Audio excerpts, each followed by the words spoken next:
Hey Spuddies, Potato McWhiskey here, and today we're going to be planting trees for hashtag Team Trees. We're going to be playing a Terra map as Coupe on deity difficulty with otherwise standard settings, and here's what I'm going to do.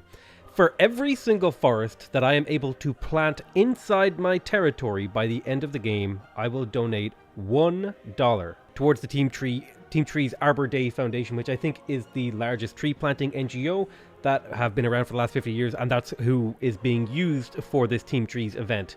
If you also want to go ahead and help out, there will be links in the description to go check out the Arbor Day website and stuff like that and set up a donation as well.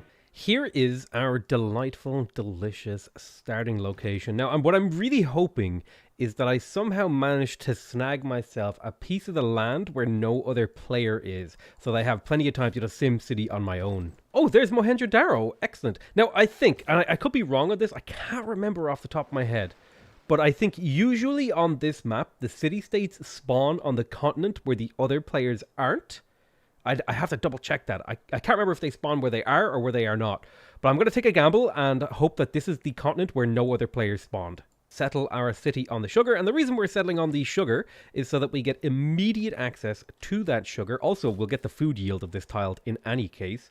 If we settle right there, see, we still get the 4 food, 1 production, and we also grab that nice tribal village as well. And now we have a builder, and we could use this builder to improve our territory. For example, we have sailing, so for example, we could get these fishing boats online. The other thing that we can do with this builder is to go exploring with him, but I think the fishing boat thing is worth doing because I believe, as the Maori, our fishing boats provide +1 food, and they also culture bomb adjacent tiles. So this would be a great way to sort of expand out our territory a little bit. Oh, I think I must have misclicked there. I did not mean to do that. Now, in gambling that I'm the only person on this island, I'm going to go double scout into monument into settlers, I think, is the current plan. I could just go straight settlers, but being able to explore and look around and pick up tribal villages, I think, is a really valuable thing as the Maori, especially if I can meet more of these city-states. There is Code of Laws. We will be plugging in God King and Survey in order to get a little bit more faith and gold so that we can get our Pantheon. Oh, Brussels found me, actually. And that's an extra +2 production in my capital when we're building buildings and districts, which is nice. Also, wonders count 2 for that. Look at that fishing tile. For this early into the game, that's incredible. We might even want to go astrology into celestial navigation and then potentially rush out theater squares. I'm not sure if that's exactly what we want to do, but I'm thinking that's something along the lines of what we want to do. Oh my god, and we could get the pyramids here if we try hard enough. We could grab those. Ooh, there's Palanque as well, and that's going to give me +2 science. We are off to an incredible start already. And we met Kabul. That's incredible. Kabul and military city-states are amazing for building settlers. And Geneva, oh my god. This is ridiculous. I'm getting +4 science, +2 culture, and +2 production towards everything. I mean, it's turn 24. We've got a 7 population capital that I've able to have placed in 2 districts already, and I can already place a 3rd one. That's kind of ridiculous, actually. And I might be gunning to purchase myself another builder to get some of these tiles improved. So if we take a look at the current standing for great profits, nobody else is going for a great profit, which kind of makes me feel like I don't need to rush out getting this shrine or my religion. So I'm going to take the time to get a settler, especially since I'm about to get early empire, and I'll be able to plug in the 50% production towards settlers card and get maybe 2 to 3 settlers out nice and early to sort of spread out my empire a bit. There is early empire. However, we don't have our Pantheon yet. This represents a bit of a quandary. So I think what we'll do is we'll just hold on until we do have our Pantheon and then switch out God King. All right, I think we're playing the Maori. I really don't feel like I feel like there's no other choice but to go for God of the Sea. Now that our Pantheon is picked, we can of course slot in the delightful colonization card. Normally when I found a new city, something like a monument would be like really, really important to me. However, with the fact that I'm playing the Maori and I have the fishing boat Pantheon, turning this into a really valuable tile kind of has a bit more extra value to me. Plus, I can run around and use these builders to get a lot of these early game scientific boosts, like for example, mining a resource or building an iron mine and all that sort of stuff. And we perfectly timed researching political philosophy with finishing our government plaza, which is going to mean on the exact same turn that we finished it, we can start building the ancestral hall once we adopt our government, of course. We will be taking classical republic so that we can build as many settlers and stuff like that as possible with the high productivity. I don't need diplomatic league because I think I've met all the city-states already, so that's it. There, I can start building the ancestral hall, and in 8 turns, we will start producing builders with 100% production efficiency. I, of course, would also like another builder in my capital, but that's going to take a little bit of time to get that online as well. This is what I love about playing the Maori, is you can kind of space your cities out really far away from each other, and still like be reasonably, like it's a reasonably viable way to play. And that's just like something I don't think any other civ in the game can do, is like settle in this like huge arc of separated cities. And in fact, one thing I'm going to do here is I'm actually going to stop off the pick up the pyramids. I would love to pick up the Apadana if I could, +2 envoys, and it has 2 great work slots, but that's not super important because we don't actually generate great riders, which is what you would usually put in the Apadana.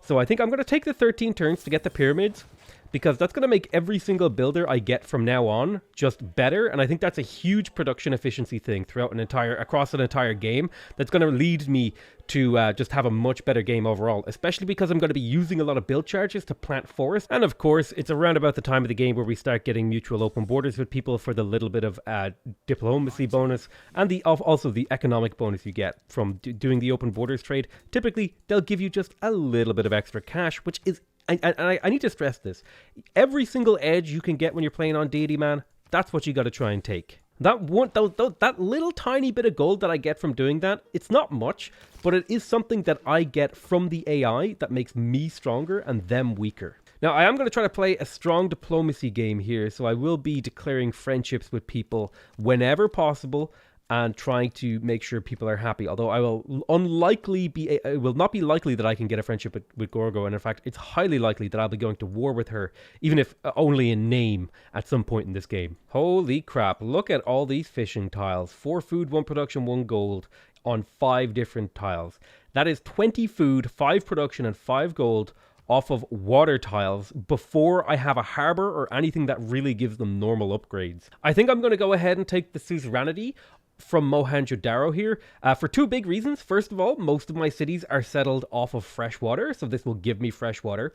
Second of all, it will give me some era score towards my next age. And third of all, it will give me diplomatic favor per turn that I can sell to the AI. I'm actually going to spend the money to purchase these pearls, because if I purchase them now, I can start selling them and get the return on investment much earlier than just waiting for the city to naturally grow to them. There is the beautiful pyramids. That's going to give us, not only will that give us a free builder, but every builder that's currently in existence will get +1 build charge. So you can see here, +1 build charge on this guy. So essentially I get a whole bunch of just now, all of my builders for the rest of the game are way more efficient than they were like a single turn ago. Now, normally I would want to save my gold at this point in the game. However, one of the city-states in here, I believe, wants me to trigger the Eureka for horseback riding, and it's Geneva. So if I purchase this sheep and then improve it, I will get the boost for horseback riding, and I can use one of my envoys in Geneva to get suzerainty, which will give me diplomatic favor that I can sell to the AI for gold. Of course, we do the normal natural thing, get open borders with the Congo, and it's even worth it to occasionally pay a very small amount of gold to do this, because it boosts your relations with the other civilization. Oh god, Germany has settled Ulm, the most dangerous city in the entire known universe of grand strategy games. There's something really satisfying and fun about playing the Maori and being able to see like most of the map at turn 60 and kind of be able to just kind of play my own game. It's a really satisfying and fun way to play. So it looks like the Congo gives the best deals on luxury. He pays about 7 gold per turn per luxury, so I'll take that. I mean, like, the Cree, sure, is running away with science, but I would say that we're doing pretty well considering we're at 18 science with 0 campuses built. I'm feeling very comfortable with our position. I'm going to send this trade route to Brussels so that I pick up an extra envoy with them, and then I can plug in a single envoy with them to get suzerainty of them, giving me even more diplomatic favor. And I'm just about to build a quadrireme, which will get me suzerainty of Kabul as well. So I almost have every single city-state that I know of under my wing. And we have 4 of the 6. These other 2 will be a little bit harder because they involve me building commercial hubs and stuff, and I don't even have that unlocked. So I probably won't even get close to being level 2 or 3 with these guys for, you know, an era or so. I'll make a compromise. I think I will go for the monument because culture is so valuable, and then I'll go for the harbor, and then I'll go for the granary, because the harbor and the granary kind of both give you housing in a roundabout way, but the harbor gives you gold first. And I don't know, well, it's hard to justify it. You know what? It's hard to make that justification when these two buildings are just so cheap and so cost effective for what they provide. Well, we'll see, but I think that's currently where my standing is. I think I might plop a campus down here. But first I have to finish the Holy Side Prayers, the Ancestral Hall, and then the Settlers, because I would like to make sure that I secure a religion. And we're very, very close to securing a religion. Next turn should shoot that all off to where we want it to be. Awesome, there's the Quadrireme, giving me +3 era score, firmly nestling me in to a normal age, and then I can actually use the Quadrireme to do a little bit of exploration as well, although that's the sort of secondary function of it. It was mainly here to get me Suzerainty of Kabul, and now I'm getting 5 diplomatic favor per turn at turn 65, which is really damn powerful. And here is my wonderful Great Prophet. Probably was a bit of a waste to do that Great Prophet recruitment thing, but I'm not going to cry over spilt production. So I think I am going to go for the choral music end of things so that I can just rock it all the way to the late game. And I think I'm going to hold off on picking one of these buildings. None of these buildings particularly inspire me, so instead I'm going to go for church property just to pick up that extra little bit of gold. I do feel like church property is one of the best beliefs in the game because it just feeds you a little bit of gold over time and it helps you pay for buildings, and it also encourages you to spread your religion. This city it's a little bit harder to make the value judgment on whether or not I should go for the theater square or the harbor, because this city actually does have tiles that it would work in absence of the harbor if there was a theater square here. But I don't have a particular tile that I want to put the theater square on yet, because I want to put the Mausoleum of Halicarnassus right here on this tile. So what we'll do is we'll chop this jungle, we'll get to work on the harbor, and then in between the harbor finishing and the mausoleum getting started, we'll maybe get to work on a theater square in here. There we go, Ancestral Hall finished. As much as I would love to start building some of this other stuff, unfortunately, we've got to put our time into Settlers. We can build Settlers in 4 turns. That's pretty nutty. Now, we are very late to settling, but we can be late to settling because we had such a strong start. So I've set up a little bit of a wish list for where I might want to settle cities. It's not complete yet. I haven't covered the entire island, but I think this is how we're going to do a bit of settling. Because we just have so much room, I'm probably going to space my cities out a little bit more than I would normally do so, just so that we can take advantage of growing our cities really, really tall and working as many of these nice forest tiles, getting lots of national parks down, all that sort of stuff. Holy crap, I literally met Hungary last turn, and he already wants to be friends with me. I'm a little bit weirded out by that, but alright, sounds good. Let's get open borders and have all the friendly things happening. The tourism we get now is pretty nice. Now, the Congo is going to be a problem because they usually have an incredible culture game, so I might want to get Matthias to go to war with the Congo. Oh, he's already at war with the Congo. Amazing. Have a delegation. Have money. Let me see. How do I help you? You want to join an ongoing war? Oh, look. You don't have any iron? Hey, buddy. Why don't you get yourself a swordsman and have 1 extra so he can heal as well? Oh, 4 gold per turn? You shouldn't have. Get yourself a swordsman. Make the Congo's day horrible. Beautiful. We just finished our first harbor with +4 adjacency. It actually it's +3 or better. You get the boost, but we're only 2 score away now from getting our hands on a golden age, and there's plenty of time left. So all we're gonna have to do is basically convert 1 city, and then that's it. We have a golden age because we have the dedication that gives us +2 era score when we convert a city. And I think since the lighthouse is going to reinforce working these water tiles, I think the mausoleum is going to further reinforce that by giving us science, culture, and faith on all of our coastal tiles as well. So I think going for the lighthouse will sort of work with the mausoleum rather than going for the theater square, which will kind of focus us more towards land than it will towards water. Now, one thing here is we would have well, this city doesn't really have a whole lot of access to water, but what I was going to say is if I move 1 tile to the northeast, I have Mohenjo-Daro, so I would still get full water, but if I move 1 tile away from here, I will lose access to a lot of the tiles in here, which is kind of why I was settling on this spot, because I would like to put a theater square somewhere beside the pyramids, just to get a little bit of extra efficiency out of it, and then I might just kind of put in a national park somewhere in here later on in the game. Now, this city, in contrast to a lot of my other cities, is a prime candidate to go straight for a theater square. And that's because a lot of its tiles are very, very geared towards like forests and land features and stuff like that. So I think I'm going to rip down one of these forests and then place a delicious theater square right there. I know, we're supposed to be planting the trees, but I promise, look, I'm going to fill in all this area over here with trees. You need to cut away a few trees, alright, so people can live there, but we want to have more trees than we started with. Besides, I'm pretty sure I'm also doing a zero carbon emission run, which I did before, right at the start of the launch of this of this expansion, where I will be generating zero CO2 this game. Well, obviously everything humans do generates some amount of CO2, right? But you know, I won't be doing it for the sake of industrialization. I won't be building coal power plants this game, is what I'm trying to say. So the next major tech hurdle that we're going to be going for are medieval walls and Renaissance walls. And what this is going to do is it's going to put us behind technologically across many different fronts. But what it's going to allow us to do is to have a really good timing for when we start throwing up all of our, you know, ancient, medieval, and Renaissance walls in our cities. Although, I don't think I need to commit to that just yet. Is there anything sort of in the mid-game that I'd like to pick up?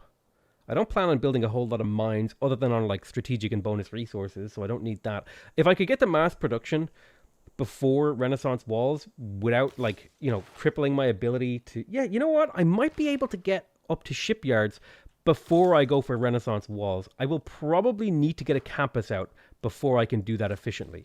The Congo is having a real bad time here, just getting swamped by barbarians. Good yikes. I need to get out of here. And look, of course, like, would it be a Potato McWhiskey game if we didn't settle a one-tile island? Now, granted, this is a one-tile island that has plenty of access to land, so it's a little bit less of a meme.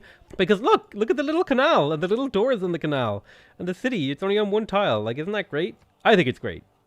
You're free to disagree with me, but I think that this is objectively great. Lighthouse finished over in Kapiti. I'm going to go ahead and purchase the trader to start getting it paying itself off as soon as possible and then providing profit for me. And then we'll get to work on the mausoleum at Halicarnassus as well. I harvested the forest in here to get this settler in just like 2 turns, and then I'll be able to place a campus here. And the reason I want that campus is because I am going to want a little bit of science in this game in order to get up to Renaissance walls before I'm forced to research the civil engineering technology, and we'll explain that a little bit more in depth later on. Now the question in here is, do I want to do an international trade route where I can start building up like relations and gold and all that sort of stuff, or do I want to do an internal trade route for production in order to get this a little bit quicker? Like, it is a significant amount of production, but I think the external trade route is just a little bit more valuable, particularly because I can pick up things like science and faith from those, and also start building up trading posts in enemy cities. Cardiff is great too because it means I don't have to generate power. Actually, Cardiff is a really big deal for me this game. Even though normally I would say that Cardiff is like one of the worst city-states in the entire game, the fact that I have a way to get power without having to build power plants is a really big deal. Because normally you can't get power until way late in the game when you're picking up stuff like the wind farms and the solar farms and all that sort of jazz. So being able to get access to power early means if I selectively choose how I build up my cities, I'll be able to power a lot of buildings. Oh, that's right. Something I completely forgot. The new veterancy policy works on harbors. I should totally have this card plugged in while I'm building harbors. That was a huge mistake on my part. I think of all the suzerainities available to me, I'm not in a rush to pick up Cardiff. So I think I'm going to pick up Zanzibar here, mainly just for those extra amenities, which means I can be much more aggressive about selling off my current amenities.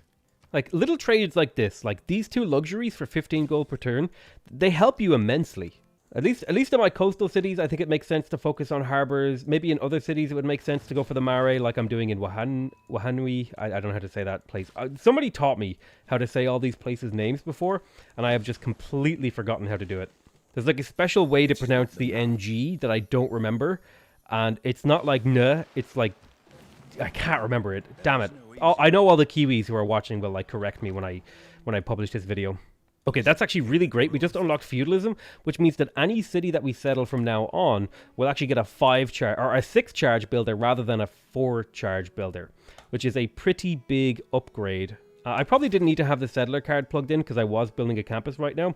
Once this campus finishes, I'm going to go straight for university tech. Well, essentially, I am already going straight for university tech. But I'm going to buy a library and a university in here just to pump up my science just that little bit so that we can get up to here and then quickly come back to grab Renaissance walls. Because we're going to want to spam out medieval, ancient, and Renaissance walls in every single city that we can in order to get that extra tourism once we get to conservation.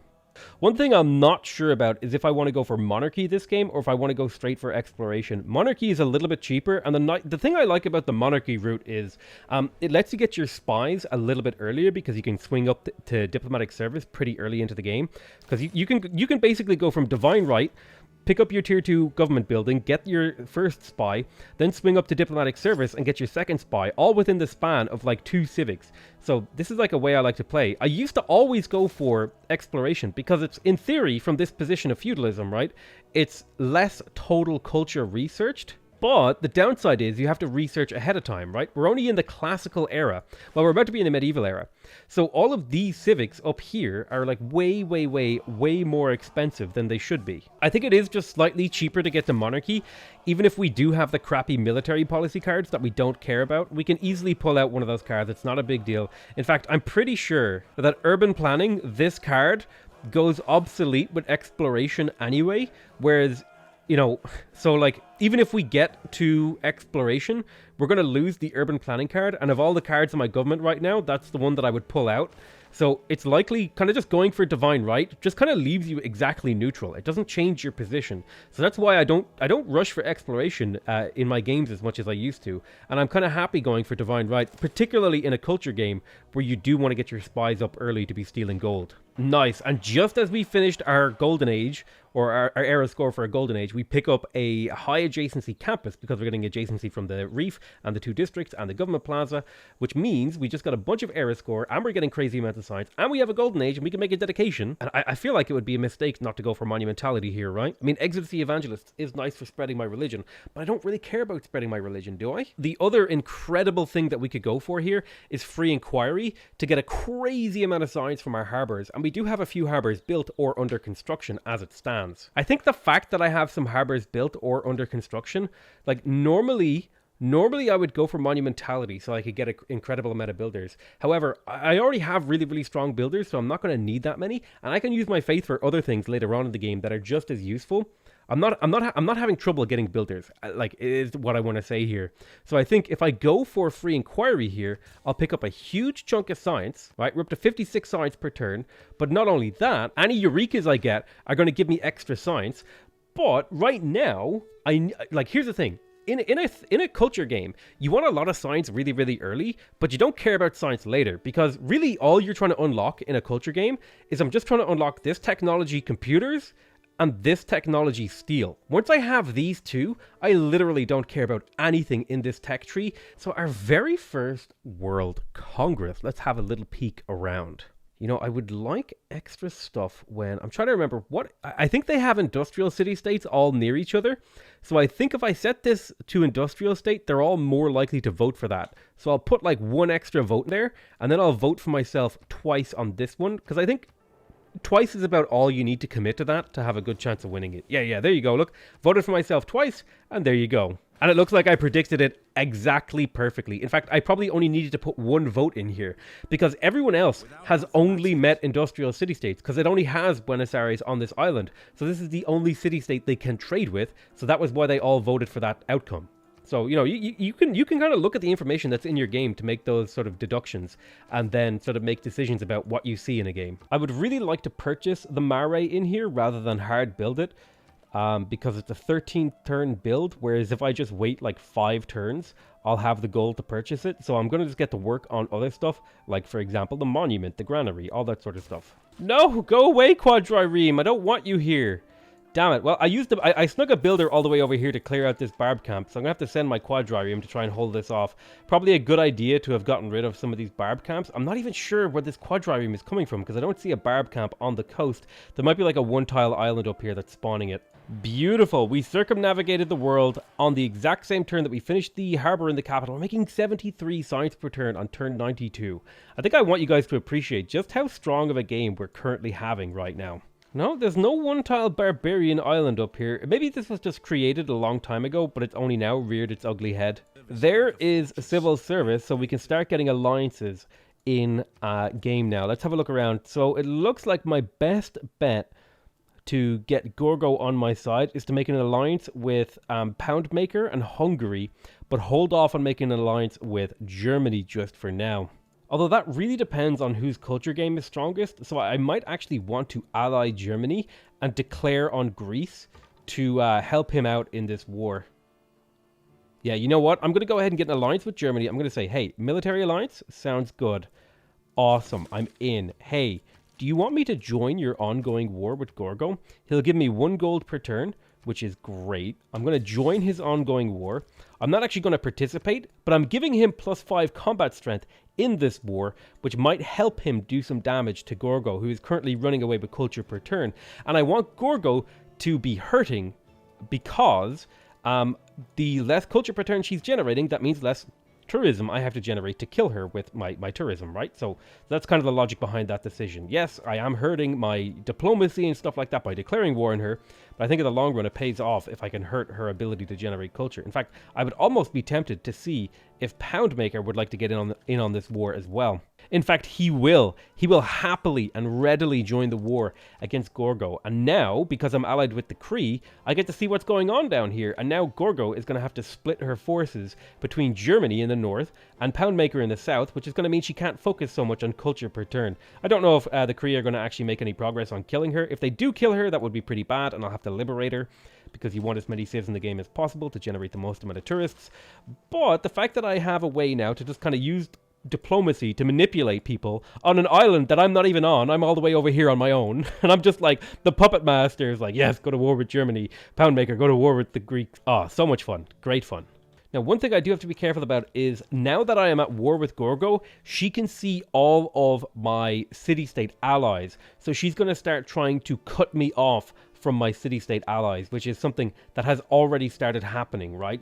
You can see she tried to take Kabul from me, Kabul declared war on me, and then Poundmaker took Kabul from her. So that is one downside that you have to consider. If you've got all these city-states to yourself, if you declare war on someone, you basically tell everyone where those other city-states are. Alright, nice. So there is, we can now afford the Mare. I could have afforded it last turn, or probably the turn before that even. We're going to purchase the Mare, and now let's check out these yields. Oh my goodness. Look at that. 2 food, 4 production, 1 culture, 1 faith. That is pretty damn nice. And these aren't even fully upgraded. Remember, they're going to get +1 to +2 extra culture, or extra production, because we're the Maori, once we unlock mercantilism and conservation. Oh, nice. I got Themistocles. These are some of the new Great Admirals. I haven't really played around with these new Great Admirals, but this guy gives me a quadrireme instantly and gives me production towards naval ranged promotion class units for the rest of the game. I'm going to teleport him over to Kayapoi, or Kayapoi. I don't know how to say that, but, you know, send him over there, get rid of this other quadrireme that's causing me a problem. Oh, yes, here comes the mausoleum. +1 culture, +1 faith, and +1 science from all coastal tiles. Oh my god, look at that. Not only that, but any great engineers that I opt to purchase, because I don't really plan to build industrial zones. I might build a couple with like workshops, but nothing bigger, just so that I can kind of spam out a little bit of great engineer projects to be able to get some of the key like wonder building great engineers.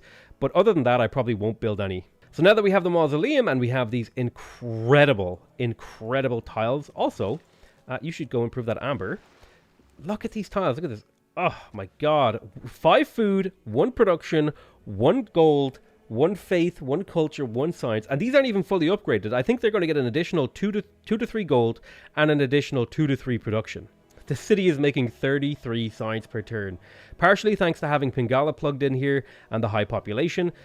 But goddamn, that is a really, really nice production line. Oh, there's Antananarivo. Antananarivo is a big deal, although playing the Maori, it's less of a big deal because you don't actually get that many the great riders that usually make Tana really, really valuable. But still, I'm going to put 1 envoy in there. Destroy the barbarian outpost. Oh wow, I can actually get that, which means next turn I should plug in the card that gives me 2 envoys for the first envoy. I will never not think that when they're singing this song, it sounds like poop on me. Like, it just sounds like they're telling people to poop on them. Oh, Rhodes has fallen. Beautiful. Great work, Kree. I think Knossos is next. Now, I really don't want them to completely kill Sparta. That would be the opposite of what I want. But hopefully they just kind of leave her on 1 city. Sweet. So there is Divine Right. We can now plug in the monarchy government.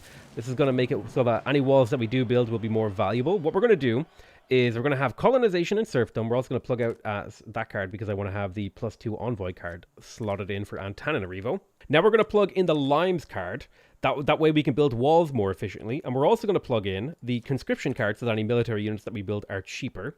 If I was being like war declared, I would put in bastions. If I had enough units to garrison my cities, I would maybe put in retainers. But the big card that we want to put in right now is the veterancy card, which gives us a 30% production towards harbour districts and the buildings inside those districts. This is just an absolutely fantastic government if you're any sort of coastal culture game, in my opinion, because it just gives you all of the it gives me basically every single card that like I would want to have plugged in right now. I have plugged in. So now we're going to swing up through guilds, and this is going to give us industrial zone and stuff like that. But more importantly, this is going to give us access to diplomatic service so we can start getting spies. And speaking of which, I'm actually tempted to switch away from this settler and get to work on the intelligence agency. It would basically delay 2 of my cities from being settled, but it would give me access to spies really, really early into this game. I think it's worth it to get spies this early. Is it? Is it worth it to get spies this early? Yeah, I think it is. Spies are just always amazing. It's a way for me to generate a crazy amount of gold, which I can turn into productive land and stuff like that. Alright, so we cleared that out for Antananarivo, which gives us +2 envoys with Antananarivo, and then I send them an envoy, and bada bing, bada boom, we are now suzerain of them, and I'm getting a wonderful 4% boost from my recruited great people to my culture, which is great. Hopefully I'm going to be able to hold on to them for the rest of the game. I have my quadriremes over here in Greece, because what I'm hoping to do is to do damage to some of Greece's cities, so that, like, right now, she doesn't want to piece me out because she can't, but I'm hoping that by having, like, units putting her cities under threat, she'll be like, okay, I'll take peace, and then I can just kind of, like, leave her alone. Yeah, let's go for the Colossus. It's an extra trade route, and it's a wonder that will provide a little bit of early game tourism, so I think that's worth going for. I also think the Hanging Gardens could be worth going for here in this city because we have it well developed. We might still get a dam, but I think the Hanging Gardens, it's not a great wonder. It does give you a bit of growth, but it's more that early tourism, because I'm so far ahead in technology that I think I can afford to go for these wonders. Oh, right, I forgot. Gorgo is a stickler and will literally never ever give you concessions for peace. So I think I might have to just make do with not getting anything out of her for peace. We'll see how it goes. I might just keep putting her cities under threat just so she doesn't feel so good about things. So there is mass production giving us access to the shipyard. The shipyard is going to be a really nice boost, which is going to tell me that I want to swing back to pick up naval tradition. I am going to want that harbour district adjacency bonus. Ideally, I would be finished settling by the time I'm picking that up, but I think it's fine for now. I mean, in theory, now that I want to have the naval tradition card plugged in, it would be better to go for exploration and pick up the Merchant Republic government type. But I definitely want to get diplomatic service first, because I kind of went for this. Wait, why am I'm not holding down shift. There we go. Okay, diplomatic service into exploration. I actually am going to switch over to Merchant Republic, because I forgot that I'm going to want to have the naval infrastructure card plugged in, and I'll need more government slots outside of military slots to be able to do that. Man, you know what? If I had a trireme over here, I could actually capture and raise this city, which I would love to do. I know it's a bit of a weird Petra city, but I think it wouldn't be fun if I didn't at least give this an attempt, right? To go for a Petra city. We'll check back in on this fairly regularly. It's going to take about 64 turns. I'm hoping I can cut that down. Probably would have been a good idea to check if anyone else was building Petra first. Nope, thankfully, nobody is building Petra right now. Wait, if I'm the only one building Petra right now, did I just call myself a nobody? I'm not sure, actually. All right, so there is diplomatic service, which means we want to take out diplomatic league and we want to plug in Machiavellianism, which is the next upgrade for our government. And then we'll ideally want to find a city that's fairly productive to get our hands on another spy. You're a little bit weak on production, so we'll skip it in there. Or not the conservation tech, the conservation civic, rather. Sorry. Yeah, like if we look in here, the shipyard is just way too expensive to build by itself. Whereas if I just wait 6 turns, I'll have enough gold to be able to purchase one in every single city, and we can just work on other stuff in the meantime. Really? I had a unit in this tile, and I stepped up here to start healing, and there was a goddamn barbarian unit just sitting there waiting for me. Alright, so let's go ahead and pillage Ephesus now. There we go. We took the city, and I think we will be raising it. Now, that's a lot of grievances. Let me have a look here. That would hurt my diplomacy with everyone for a while. But it would hurt her culture per turn and just her empire in general. So I think I will take that. And now that I've pillaged her city, would she like to make peace? She would not. I'll wait until next turn and then see if she'll make peace. So she's willing to make peace, but she won't give me any concessions because she is Gorgo. Yeah, so she won't capitulate. But at least I generated a whole bunch of grievances, but they are draining away. They'll be gone about 20 to 30 turns or so, and then we won't have any problems to deal with. So I think we sufficiently did a good job of like materially hurting Gorgo. Now I would like to hurt the Congo. So I'm going to have to try and figure out a way to help my ally here, because he's currently in dire straits over here. Let's see here. You know what? Can I get Hungary to go to war with the Congo? Yeah, Hungary will join the war with the Congo. And by doing this, Congo is now my next biggest threat because he's generating a bunch of culture. So if I can get Hungary to start doing some damage to the Congo, then, I'm just in that much of a better spot. Wait, he's building a Petra? You're not allowed. Just finished the intelligence agency. As much as I would love to build some of this other stuff, it's got to be settlers that we get our hands on. Let's go ahead and scout on the Congo. Start stealing from them. So I'm really, really hoping that this is the one. Okay, we got the Hanging Gardens. That's great. I'm really hoping that the next World Congress is the one that allows us to build buildings in the city center 100% faster, because I would put everything I have into that. Oh, nice. All right, sweet. So we've picked up siege tactics, which means we're ready to start building walls whenever. We're now going to pick up cartography for the +2 gold from fishing boats. And then pretty much immediately, now that we have siege tactics, we're going to be going straight for flight to get the tourism from culture on improvements. I will keep investing into it, I guess, just so that I can transmute that production into something else or something. But yeah, I'm pretty sad that I'm not going to get the Petra this game. It's not the end of the world. It's just, not what I wanted. Okay, here it is. This is the Urban Development Treaty. I was waiting for this because I want to set this to be city center. I'm going to put everything I have in this. And the reason for that is because that 100% production towards buildings in this district applies to walls, as does the limes card. So if I have both of these active, I can build walls at 300% faster than normal. And it passed. Excellent. So the city center is now way faster at building things. Although I am a little bit sad that the military resolution passed here and made these crossbowmen stronger. That's kind of annoying, because now there's a scout gunning for me over here. Nice. There's cartography, giving us even more gold from all these wonderful fishing boat tiles. And we got another settler. Now, I'd like to maybe see if I could sneak this settler all the way over towards Zanzibar or something like that. But I still have like so much land to fill in. And it's not because I've been slow to settle, which I have been slow to settle. The real problem is, I can't get enough settlers out. Like, I'm advancing so fast through the tech tree that I've needed to build like things like the government plaza and all that sort of stuff just so often that I haven't really gotten a chance to get to where I need to. I think my next shipyard will be in the capital to help build the last settlers that I'll need. Okay, this is a bit of a problem in here. Let's take a moment to switch to ancient walls in this city, just to give it a fighting chance against this absolute horde of crap over here.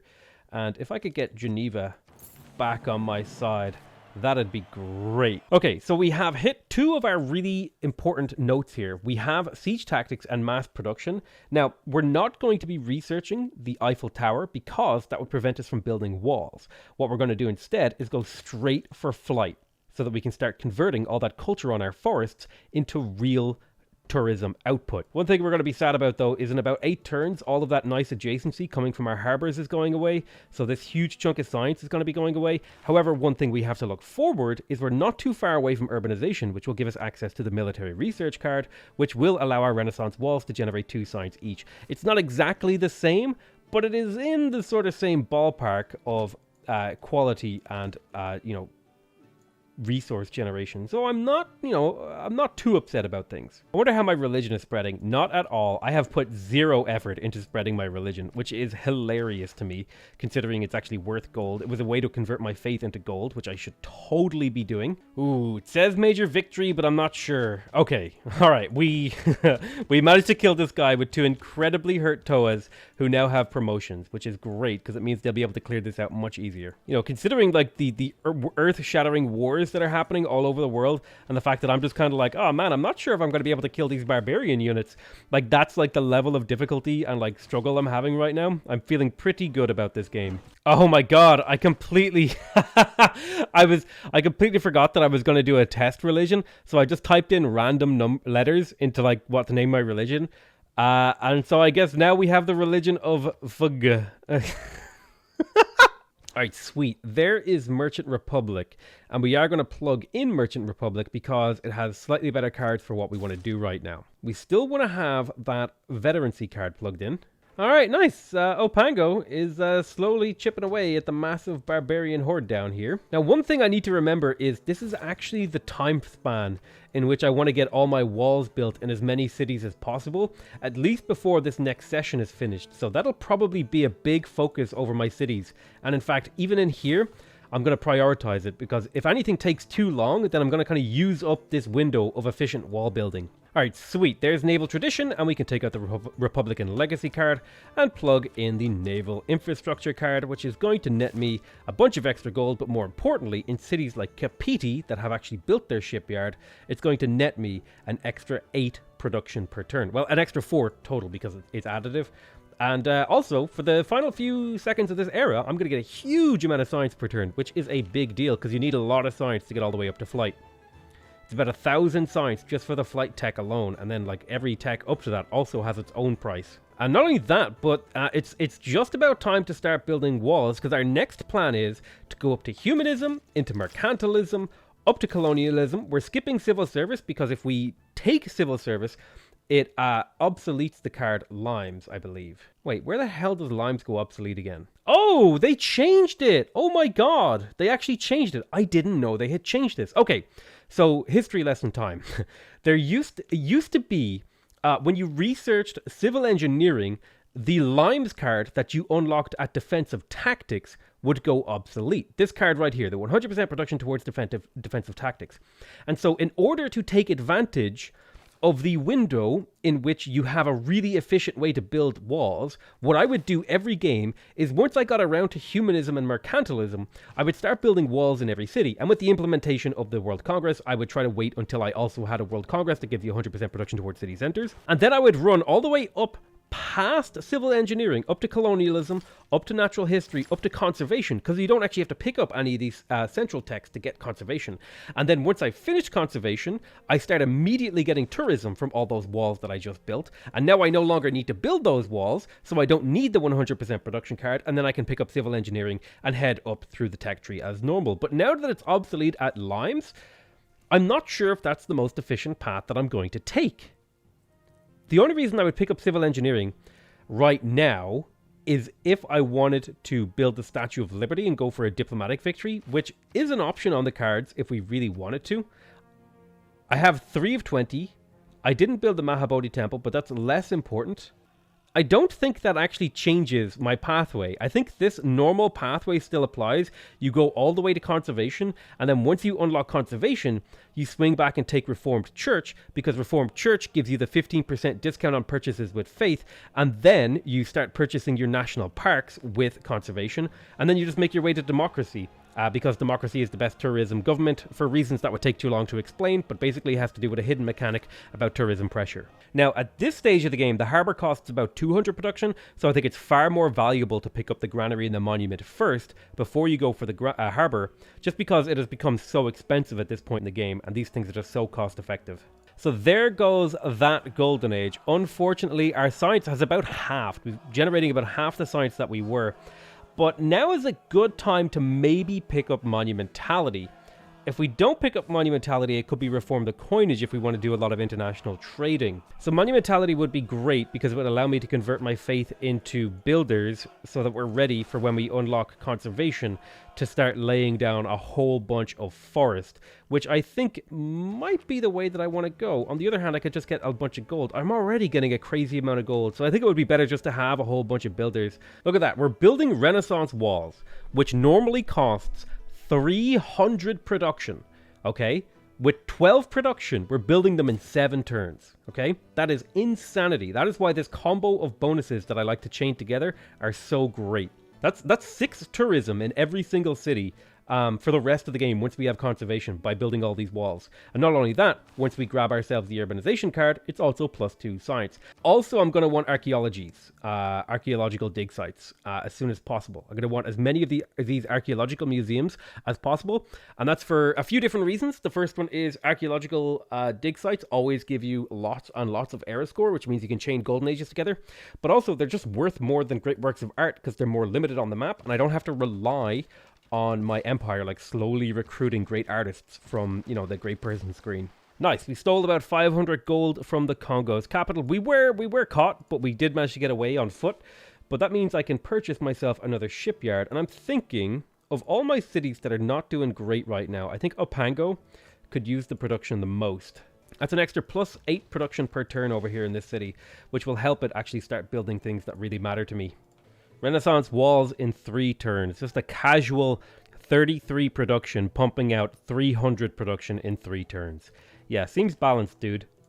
Alright, archaeological museums are available, so that'll be something that I'll be prioritizing, but I will be picking up stuff like markets and trade routes and all that sort of stuff first. Now's as good a time as any to start getting those archaeological museums in preparation for picking up natural history. You know, I think the money spent on this watermill, considering this production is going to be multiplied by 3 while it's building walls, I think that's absolutely worth it, because that's every like turn we shave off this is a turn that we shave off the Renaissance walls. So I think that's actually a really nice expenditure here. In fact, to the point where I might even get a granary, because if we can get a little bit of extra production in here, then that's going to snowball towards a huge amount of production. Something worth mentioning is we are about to get Mercantilism. If I read the thing correctly, we should see the production numbers and all these tiles increase by 1 next turn. So I'll just kind of like snapshot to the next turn. And there it is. Look at that. +1 production on every tile with a feature. Now that is pod racing. Wait, does that include reefs? Oh, that might include reefs. Although, no. I don't think that includes reefs. Now, I forgot to actually tell you how I'm going to be structuring the donation. Well, basically, I'm just going to like search woods, and then I'm going to search Maori, all in the same search term, and that'll just tell me how many woods are inside my territory. So right now, I have to donate $24. If I won the game right this turn, I would have to donate $24 to the tree foundation thing.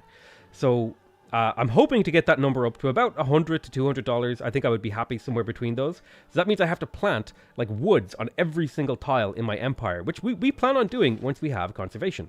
Now, the really great thing about playing the Maori is because we have all these tiles that are really, really strong without improvements, we can actually hold onto our builders, which means the total cost of builders to develop our empire this game is going to be incredibly low compared to a normal game, especially added to the fact that we have a pyramids doing even more heavy lifting for us, and the fact that we have Ancestral Hall giving us free builders in terms of production, although it does make our future builders more expensive. That's still like a really, really great situation to find yourself in. So let's turn this quadrireme into an armada to give us a chunk of era score. It's probably about time that we pieced out the Congo, right? You're not still at war with the Cree. Yeah, it's probably a good time to piece them out. They won't pay me anything, but it'd probably be an idea just to be at peace with them so we could trade with them and maybe get a bit of tourism pressure against them. He's got a huge amount of culture per turn, which is going to be a pain in the ass. I was really hoping that they wouldn't get a huge amount of culture per turn. Also, I didn't mention this earlier, but can we like talk about how crappy a 1-tile Petra is and how mad I am that my like at least multiple tile Petra was cucked by the Congo? So this is the last turn that we will be taking advantage of the Urban Development Treaty, and most likely a new, unrelated, not as useful treaty will be passed. But while we had it, we made great use of it, in my opinion. Far better, okay, and I want to reiterate this. It's far better to get a little bit of science early in the game when you're going for culture than it is to get a lot of science after you've already generated all the culture you need. Get a little bit of science early in the game so you don't need a whole lot of science later on in the game. So I'll basically be doing no tile improvements except for like bonus resources, luxuries, and strategics until I have the ability to start planting forests. Oh, nice! We got the Urban Development Treaty again. That's actually amazing, to the point where I'm going to put 2 more points. I'm gonna try to vote this through again, and I'm willing to spend 60 diplomatic power to make it happen. And I'm also willing to kind of lock out the Congo, or you know what? I'm going to make it cheaper for people to declare war on the Congo. Let's just see if anyone will go for that one. Looks like most people went for Barbarossa. That isn't really one that you can predict. Awesome. Looks like everyone voted for the city center. Sometimes I like to stack this because like occasionally they'll vote for something random like commercial hubs. All right, there is skyscrapers and public works. We'll plug in public works for the better builders, although we don't plan to actually make builders for a little while, so it's probably a waste to have that plugged in.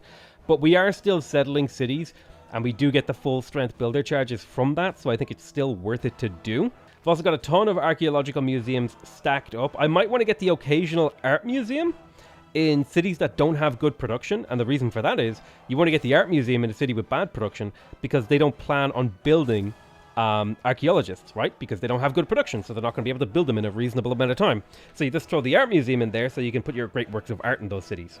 17 population capital. Feels good, man. So I have a ton of gold, and I'm not sure what I want to spend that on. You know what I'm going to do? I'm definitely going to get myself a shipyard in here, because that represents a huge chunk of production for this city. But otherwise, I'm not sure. I mean, I guess in theory I could buy an art museum. I could buy all that sort of stuff. I could buy this trader instead of hard building it, right? Like I could do this sort of stuff. I don't need to build the trader. And then that would open me up to maybe, oh, I don't know, getting more settlers, for example. We are slowly getting to the point where we're going to want to have an extra campus and an extra industrial zone in preferably high production cities so that we can sort of get enough great scientists and great engineer points to make sure we can secure the ones that we in particular want. So something to keep in mind is that this era will be ending soon, and I'm going to want to start purchasing all those builders that I talked about at some point in the past. Normally I would prioritize the theater square, but this particular city is my gold generating city. It has Reina inside of it, and that means we're going to focus on the commercial hub because Reina right now in this particular city is giving double adjacency bonus from commercial hubs and harbors, which means once I have both, we'll be able to get an incredible amount of production and stuff out of this city. Although weirdly, I'm not seeing, oh, it's only a +2, I see. So this will actually eventually become a +9 shipyard, which is pretty damn nice. Now that we are a little bit further along into the game, and these Mare are going to start paying themselves off once we have conservation and stuff like that. Flight, because we're only 2 techs away from getting flight, I think I'm going to start prioritizing getting my theater squares online. In fact, you could make the argument that I should have prioritized them. I sort of under-prioritized them this game, and that's a fair and reasonable criticism, but I'm the YouTuber, and you can go... Now, this city doesn't have amazing production, so I'm going to get an art museum in here.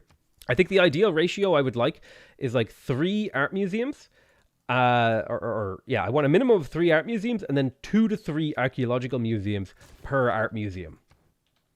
That's sort of the ratio that I like to do. That makes me feel like I'm getting enough value. Friendship time. Hello, Germany. Yes, you make your friendship, then you do open borders. The reason you do the open borders before you do the alliance is because you'll get that extra +1 gold. It's not usually like that worth it to do this, but if the open borders is usually included in the alliance, so by offering them open borders first, you just get that little bit of extra value from, you know, opening alliance negotiations with them, right? And if they make you pay, just don't worry about it and just go back and just get a regular alliance. So yeah, there you go. Because the open borders is included, you may as well get them to pay you for the open borders, right? Think of it like DLC for a microtransaction for an alliance. In order to unlock the main alliance with Potato McWhiskey, you have to buy the open borders DLC, or else you're just not getting the full content. Nice, we settled near the Crater Lake, getting ourselves a hefty chunk of era score here. I would actually kind of like to hit a Dark Age here, so I might try to like slow down my gains, although I'm not sure if that's really what I want to do, because if I got a Dark Age here, I could get a Heroic Age in the era after that, because I know basically once I have Archaeologists, I basically know that I can chain Golden Ages until the end of the game, so I'm not sure if I really want to like disrupt that process. Beautiful, there's nationalism. We can build another spy. Let's go ahead and plug that in here. We'll get that in 6 turns. Beautiful, beautiful, beautiful. And as per usual, we'll buy all the basic buildings in these nice new shiny cities. It would be more efficient to build them, but I think I just don't have a whole lot to do with my gold right now. And I think getting these cities up and running a lot faster is a worthwhile expenditure. I could put a national park right here. I could put a city water park thing right there. National park right there. City water park right there, national park right there. So you know what? That's actually the plan. That is actually the entire plan. We are going to lay this city out, and pending, you know, no major disasters, we should be able to chain together that promotion on Liang into something meaningful. God, I can never find the national park button. It's in here somewhere. Once I find it, I always know where it is, but it's like the actual like finding it is the hard. There it is. Okay, now I know where it is. The reason I'm using so many tags is to just remind myself that I should not build things on these tiles, because I'm very forgetful, okay? I'm very, very forgetful, and I tend to kind of wander off and and just like, oh yeah, I need this thing, and then completely forget that I had planned to do something important with that. Because if we take a moment to look at the water park ability, what it does is it gives you +1 culture and +2 appeal, +1 amenity if it's adjacent to water, and city parks provide +3 culture if Liang is in the city. So what this is saying is, basically, this provides +2 appeal to all adjacent tiles. So if I have this adjacent to 2 national park tiles, that is 2 appeal, 2 appeal. That's 4 tourism on top of this national park, which then goes through all my multipliers through the multiplier, 50% multiplier here, so it's actually 6 tourism, and then through 100% multiplier, so it's actually 12 tourism per player. So like in the very, very late game, this can be a very, very efficient setup, which is why I'm getting it set up. There's the city park. I couldn't find the city park pin, so I was also just using like musicians. It's probably not the right way to do things. But in theory here, we could get an awful lot of city parks around these national parks, which should result, that's a seastead, which should result in like an incredibly efficient layout for tourism generation. And as long as no like strategic resources pop up here to cuck me out of my dreams, I think we'll be fine. That's a lot of pins though, it's kind of annoying. I'll just try to avoid looking over here too much. So is this where I want to settle with this guy? And you know what, I think this is a perfectly reasonable spot to settle.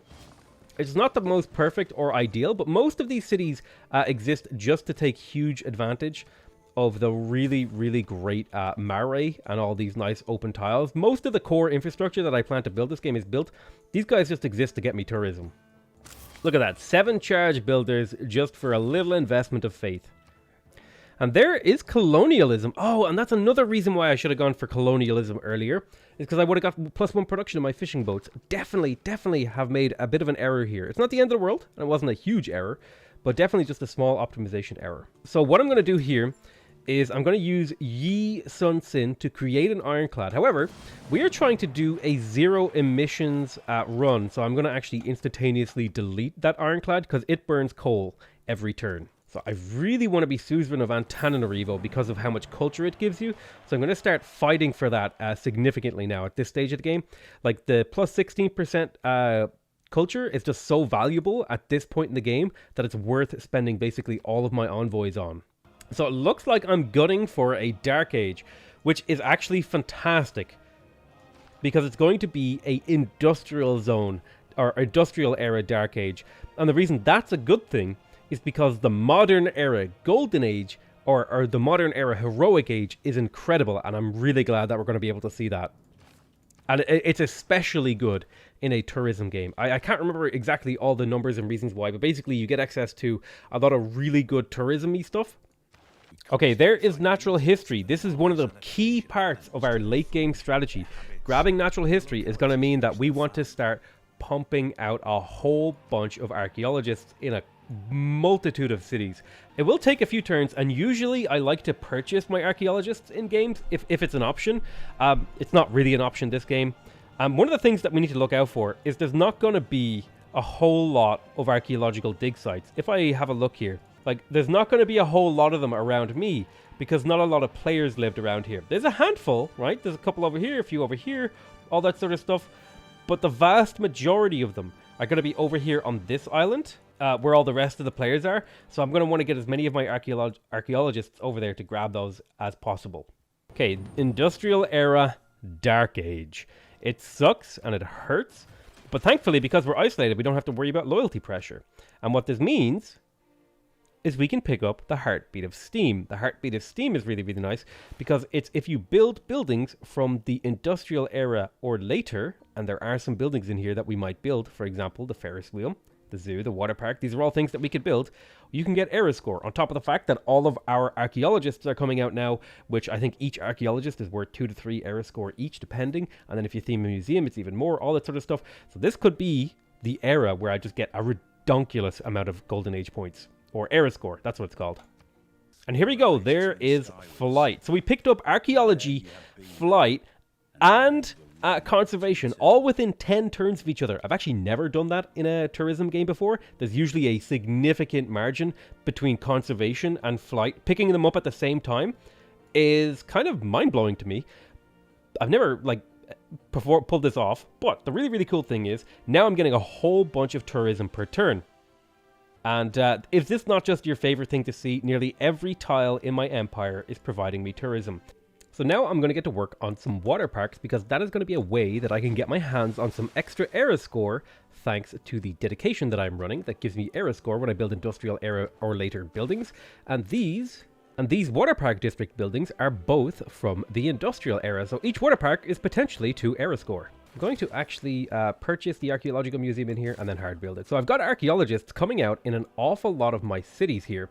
So over the next 10 to 20 turns, I will start farming a hell of a lot of antiquity sites. You can see already we're up to 93 tourism per turn, and we should see those numbers start to scale up as the game goes on. So now we are truly into the era where we can really start pumping up the volume and hopefully overcoming Movembe's domestic tourists with our visiting tourists. Okay, so we had 94 tourism before we researched conservation. It's going to be a significant jump up to 172 tourism per turn on conservation, because we have built Renaissance walls everywhere, meaning we are getting 6 tourism off all of these cities that have built all 3 of those buildings. And oh my goodness, look at those rainforest yields. 1 food, 7 production, 1 culture, 1 faith. That's ridiculous. Yep. I think I'm going to harvest rainforests and put woods on them, unless it's a tile that can fit a nice seaside resort on it. So like this tile right here, this could fit a seaside resort. And actually, a lot of these coastal tiles could very easily fit a seaside resort. I might not be able to improve this if the appeal goes down too low. Right, nice. There's steam power. So we also have Reformed Church. And now that we have Reformed Church, we can start purchasing all of our national parks. We can plug in military research, limes in military research, so we build walls faster and walls give us science. And that's the only change that I'm going to make. I'm just going to leave it like this. I don't think I can plug anything in. I mean, as much as I want. And like we said we had planned, we'll get our naturalist in here and start placing down these delicious national parks. And now we'll make our way directly towards democracy. So it's a very small window that we get to actually spend our faith for really efficient cost. But I think it's a small little efficiency thing. That's all it is. Well, apparently there's a strategic resource in here, because I can't actually place woods on these tiles. And that's typically what that means. If you can't plant woods on a tile, it usually means there is a strategic resource hiding underneath the surface. And there is our very first archaeological guy. And I think I'm going to send this one over to Germany to pick up some of his archaeological dig sites. All right, time for these builders over here to wake up and start planting down all of the woods ever. One unfortunate thing is both of these banana tiles here can't be harvested by me. But I suppose I can improve them, which is fine. But ideally I would harvest them and put woods here so that I can get better national seaside resorts along here. Very first national park, bada bing, bada boom, +4 era score. It's also worth, I think national parks are just always worth era score. I can't remember off the top of my head.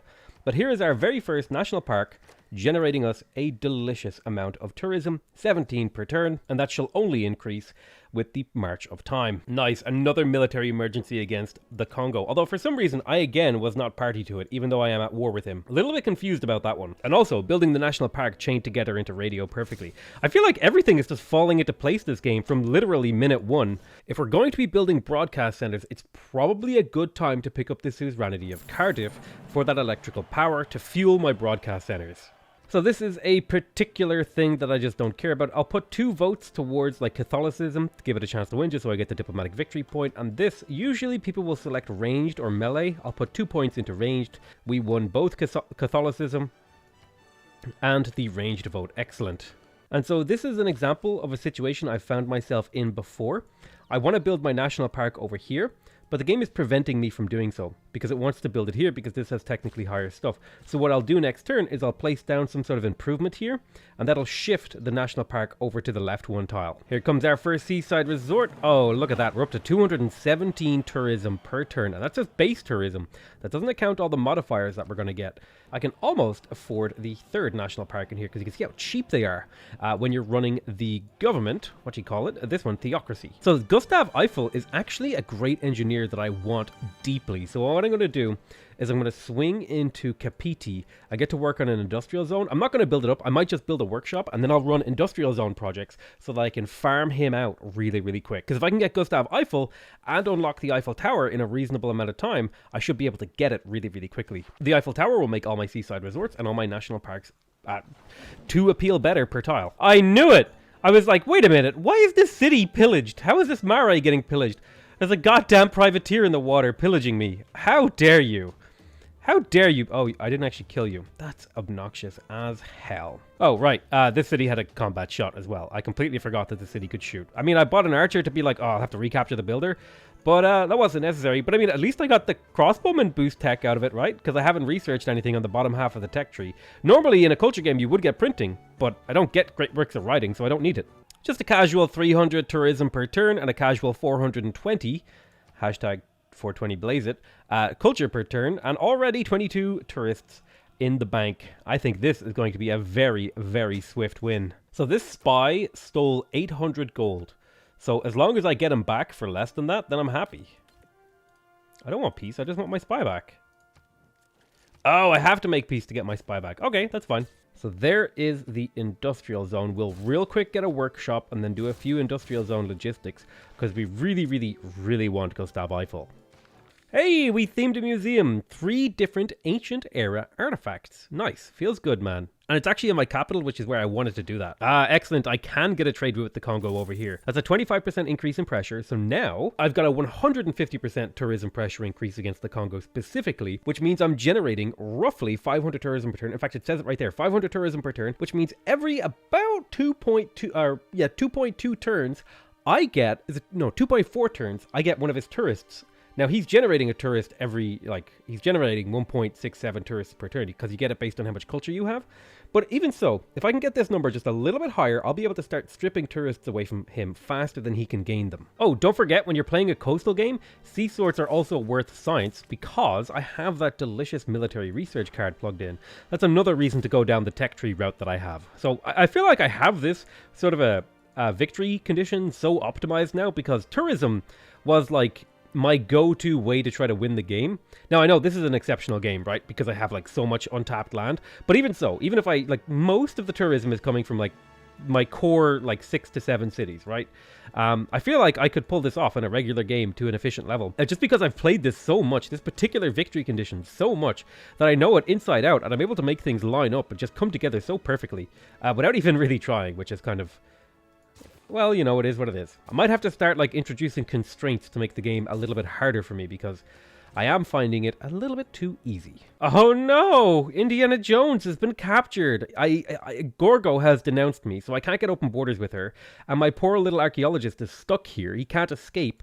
So I'm going to have to wait till her borders pop out to here to kick him out of here. But this is already 3 tiles away from her capital. Pure ideology has been researched, which means we get slightly more efficient cards. We do lose the limes card, so we cannot build those delicious, delicious walls which give us tourism as quick as we used to be able to. However, we are going to be unlocking a whole slew of new things that are going to want to make us want to change how we run our government. In the meantime, I will plug in logistics as a replacement just so I can move my builders around that little bit more efficiently. I'm not even sure if I should have expropriation in anymore, but I reckon the second that I unlock a tourism card, like for example, heritage tourism, which I'll be going for straight after I get democracy. Once I have heritage tourism, which will also incidentally unlock more shipwrecks for me, I'll probably take out the settler card because at that point, settling new cities just isn't worth it. In fact, settling new cities, this will probably be the last city that I settle right here. Actually, I'm really, really close to being able to afford another naturalist at a discount. I just bought one there, and the next one is 1,500. So I tell you what I'm going to do. I'm actually going to get cultural heritage before democracy, just so that I can squeeze out another discounted naturalist. Not mercantilist. That's an entirely different thing. Oh god, I just cleared this barb camp and a caravel appeared. Well, I guess that builder's dead. I thought we would do a quick check-in on how many woods we've done. We've done 81 woods, which means I'll be donating $81 to the Arbor Day Foundation so that we can get more trees planted. I think the goal, actually, of the campaign is to plant 2 million trees. And I think it's like $1 a tree or something. Or is it 20 million trees? Oh god, I should have read that thing that they sent me. I think it's 20 million. I mean, 81 isn't much. But you know what, man? It's what I can do. It's what I'm giving. And I guess the whole point of this is to try and encourage you guys to give a few dollars too. I mean, like, if everyone gave like $2 to $3, maybe we would get somewhere pretty close. And you know what, man? The particular charity or non-profit that they picked, as far as I know, it's like really highly regarded, and it doesn't have any like controversy over it. But I mean, there's always like these movements. Like there's always at some point some controversy appears about the movement. Like, oh, the CEO of this tree planting foundation ran off and to Mexico or something with like $2 million. It's just a matter of time before it happens. We all know it's coming. Please tell me. That sounds like poop on me. Poop on me, right? That's what it sounds like. That's what the music sounds like. It sounds like they're saying poop on me.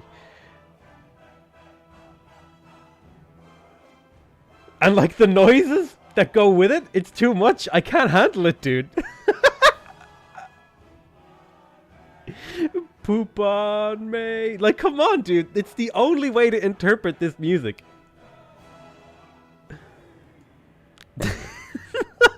It's like it's like the Civilization 6 version of Gachigasm. Good God. I don't know. Like, no matter what happens, that will always make me laugh, is the poop on you, poop on me song. That's what it's known as. That's just what I know it as.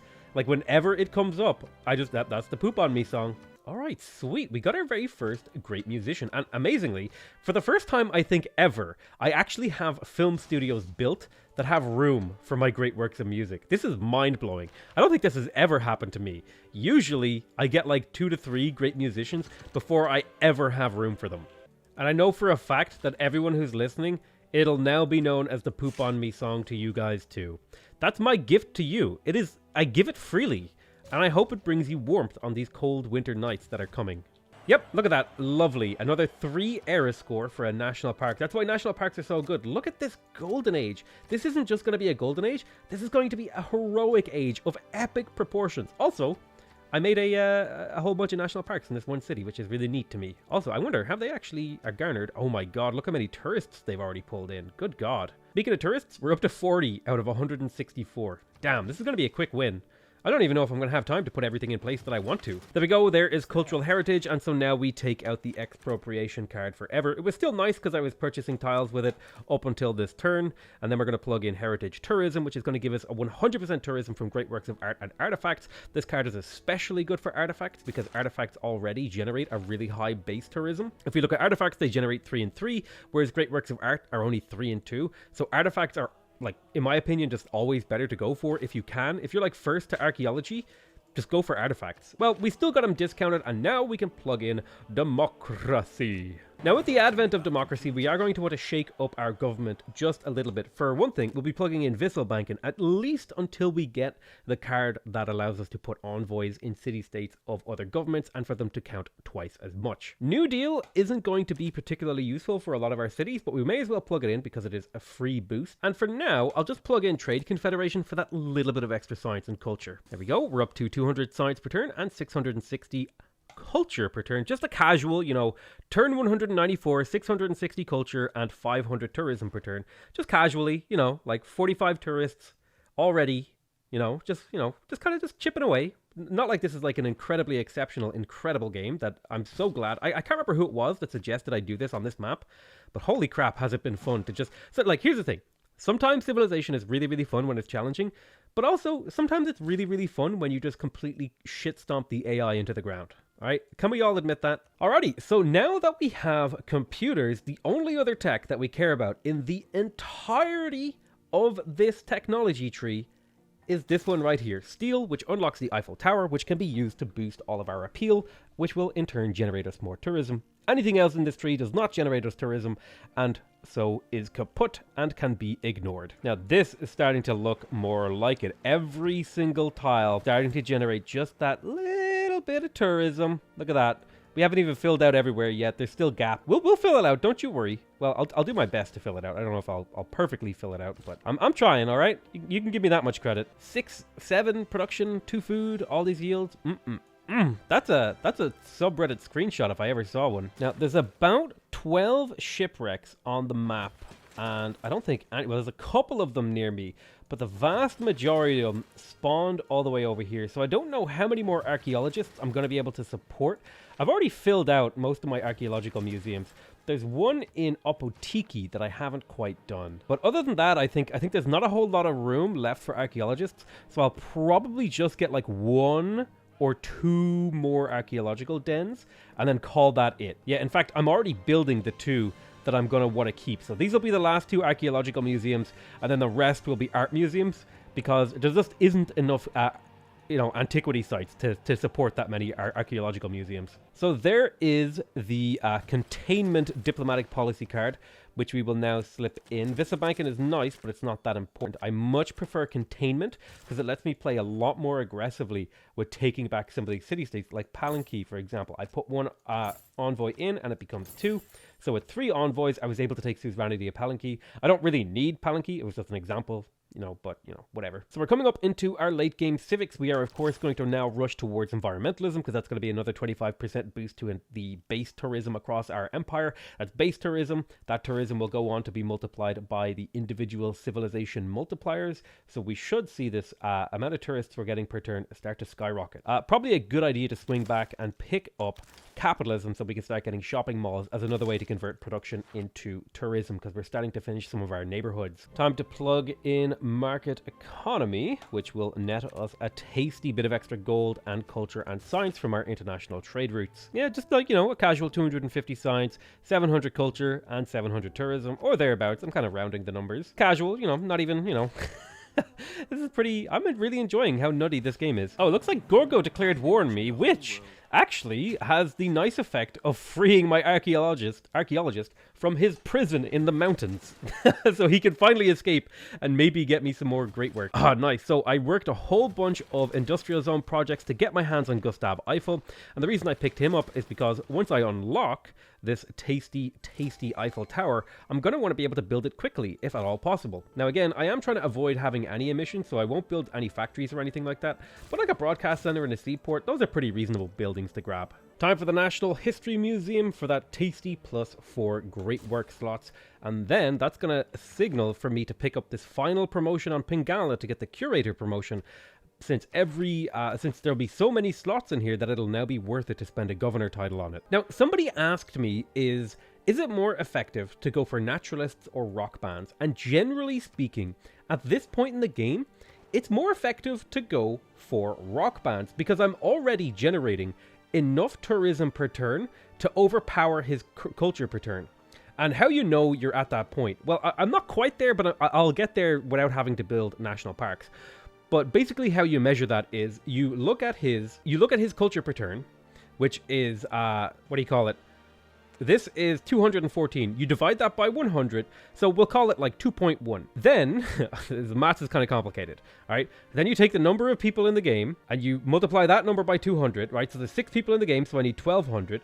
Then you multiply that 1,200 number by the 2.14, okay? So I need to be making about 2,400 tourism to be overpowering his culture, so that his number of domestic tourists is not increasing. And I typically like to say that once I have about half the tourism it requires to overpower his culture, I like to start doing rock bands. I'll do a more in-depth video on that at a future date, but basically we're getting to the point where it's worth it to build rock bands over naturalists. I don't know if I want to do it yet. I'm not that many turns from potentially picking up the card that would allow me to do it really efficiently. The one that allows your rock bands to pick from any promotion. So I might wait until I have near future governance. It's only like 20 turns away, which does not feel that long to wait for, just to get much more efficient rock bands. And in the meantime, I can just stockpile all of the faith ever. Oh, wow. I'm pretty sure the Congo just took out Hungary's capital through all of Hungary's cities. Dude, the Congo is no joke. Do not mess around with the Congo. No! My archaeologist is trapped in a sea of writers. Man's second greatest enemy after diabetes. Literature. No matter where he goes, there's just more great writers. Save us. Save us from literature. All right, so this is a wonder that I probably should have been building, but I kind of had like a total brain fart and completely forgot that I was supposed to build the Cristo Redentor because it doubles the amount of tourism you get from seaside resorts. Oops, big oop. We'll get it done. It'll be done pretty quick. It's only an 18-turn build time in a city with 94 production because we're playing the Maori. Oh yeah, let's get Mont Saint Michael or Mont Saint Michel. It'll only take 16 turns. I may as well pick up wonders now at this point in the game. I've practically won. Like, I'm pretty sure the last turn I had like 79 or 80 tourists, and now I have 87, so I'm getting somewhere in the region of 8 per turn, which is just silly considering I haven't even unlocked environmentalism yet. Hey, it's the Poop on Me song again. This song has been playing. You don't know how many times I've heard this song. It's like, it is the Poop on Me song. I swear to God. Oh, our heroic age is here. All right, there's environmentalism making a casual 960 tourism while a New Zealand native man tells me to poop on him, a Maori man. I couldn't remember the name of them there for a second. I'm fucking playing the Maori and I forgot what they were called. Casual 1000 tourism. We'll call it 960. 960 gets multiplied. Well, we're at war with Gorgo, so no multipliers apply there. But against the Congo, it's up to 1000 tourism on the nose. Against Poundmaker, it's up to 1200 tourism. So we're practically taking a tourist from him every single turn. Against Germany, the numbers are similar. We're taking a tourist from him every single turn. And against Hungary, the numbers are similar again. So we're getting at least 3 tourists per turn just against these 3 guys.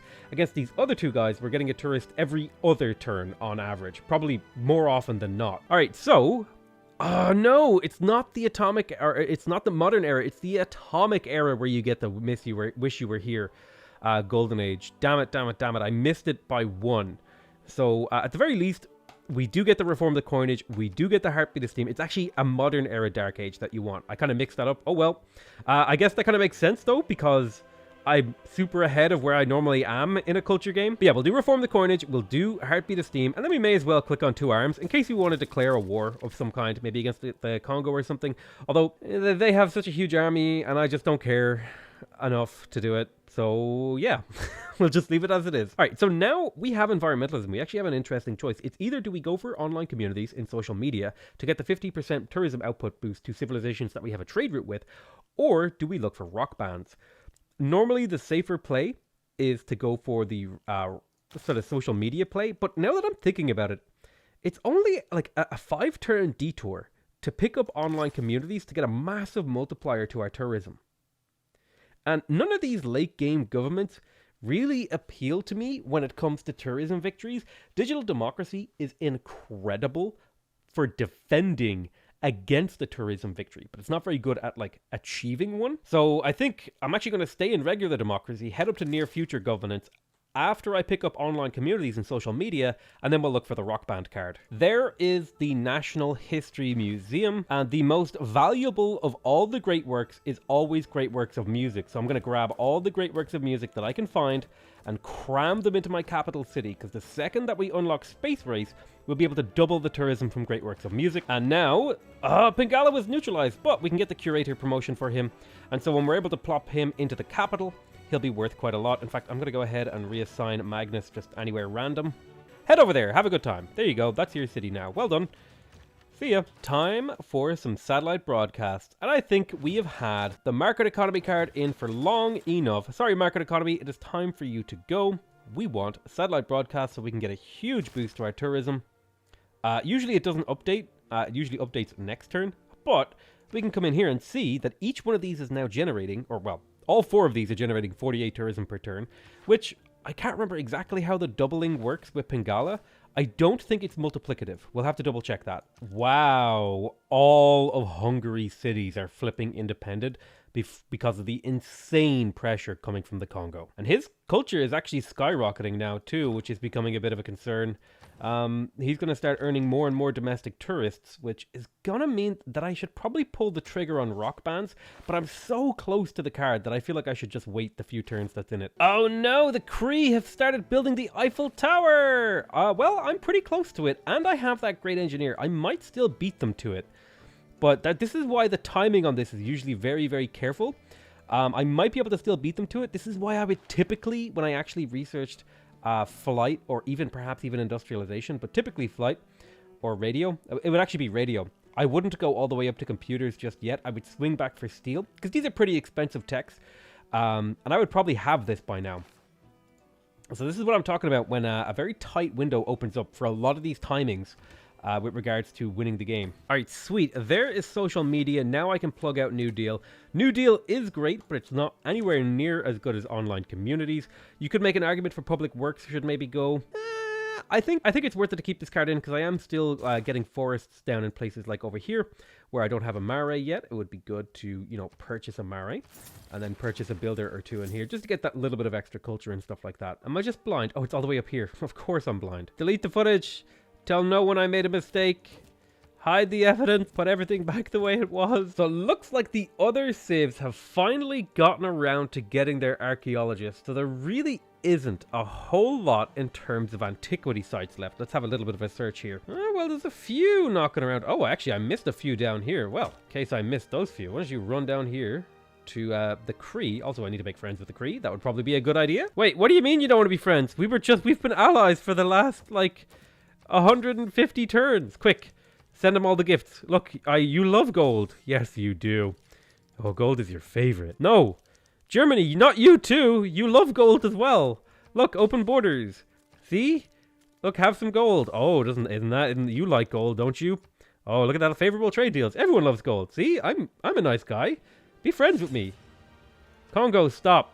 We had a thing going. Ah, there we go. Okay, so just a little bit of gold grease in their pockets. That's all they needed.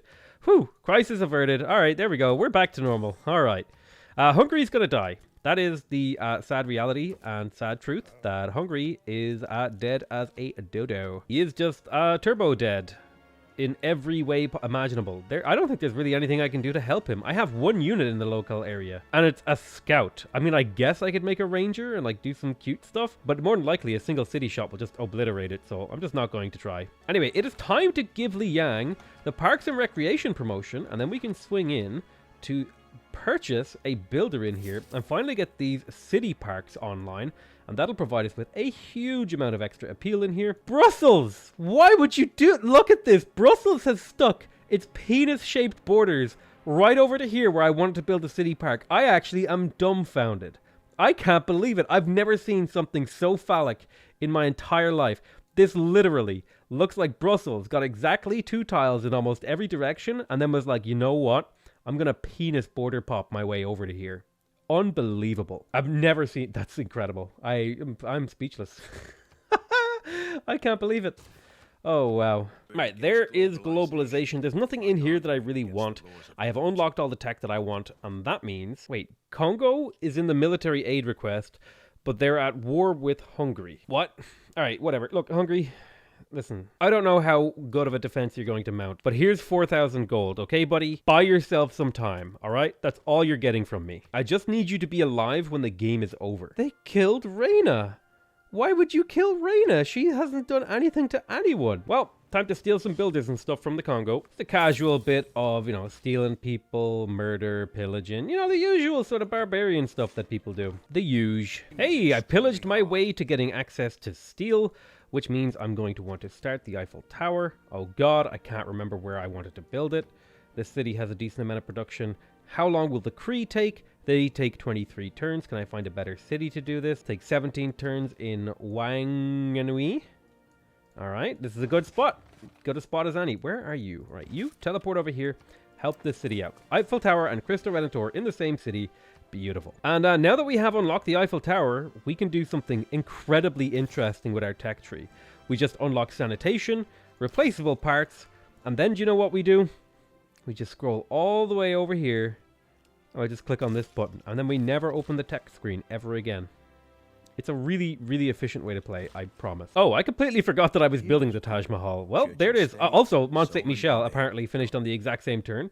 That's a couple of extra wonders. That's cool. I don't think they really generate all that much tourism, right? Yeah, it's like, oh god, please don't crash, game. I'm just searching for a commercial hub. Don't crash. Cancel. I cancel you.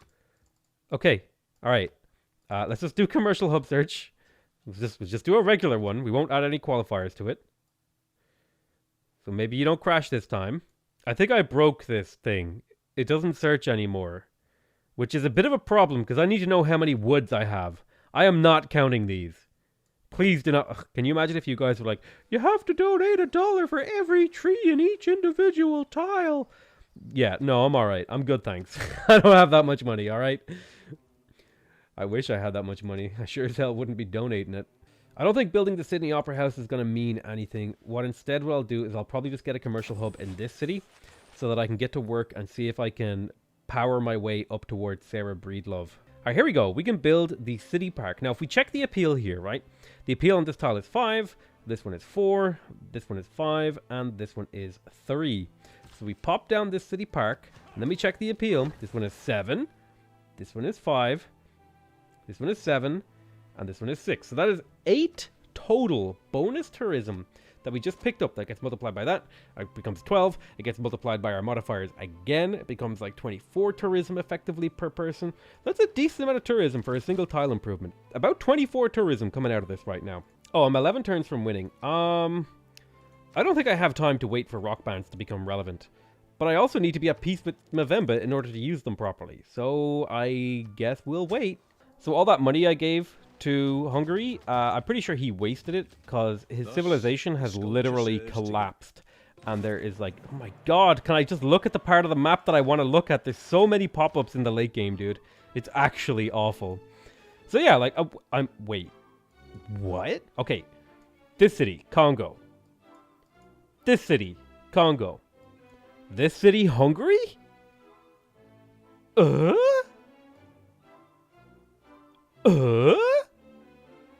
What?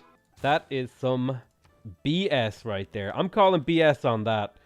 Whatever's going on over here, I don't believe what's happening. I don't believe what the UI is telling me. There's no way this is what's happening. Look at that. A tasty 64 tourism per turn from the National History Museum. Yum yum. Alright, so the Cree are working on the Eiffel Tower. They're 18 turns from finishing it. I am 17 turns from finishing it. However, I have the advantage of popping that in. Also, I just want to point out, they have like an 80%, is it 40% or 80%? I can't remember. It's like 40% or 80% towards production boosts. And I'm playing the Maori, and I literally have no tile improvements in this city, and I'm beating them to the Eiffel Tower. And they've had like a 10-turn head start. Like, ignoring Gustav Eiffel, I would beat them to this. That's wild. All right, there is near future governance, and where is it? Where is it? Where is it? Ah, cultural hegemony. Here it is. Hallyu. So your rock bands can choose from any possible promotion. Perfect. That'll take 3 turns to research, and we'll be able to piece out the Congo in 4 turns. So that'll probably mark roughly when we actually start using rock bands. I would have liked to have started using them earlier, but I don't think there was really a good opportunity to. There might have been, but I think it was still not an ideal opportunity, and I would prefer an ideal opportunity. Also, these names, I'm not trying to rag on the Maori language, but just for my eyes, like all of these city names kind of look it's very hard for me to distinguish them. Like a couple of them are pretty easy to distinguish, like the capital, because it's really, really long.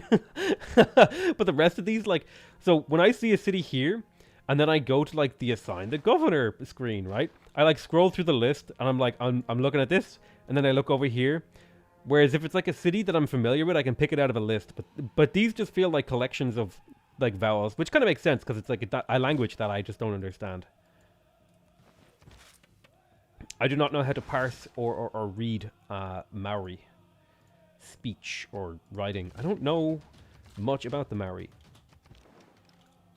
I think one thing I do know is that Polynesian culture for a very long time relied on oral tradition, and it was actually very effective. It was an incredibly effective way to tell stories or to tell history, because basically what they would do, and this was like blew my mind when I heard about this, is they would just have like a story, or like say something happened.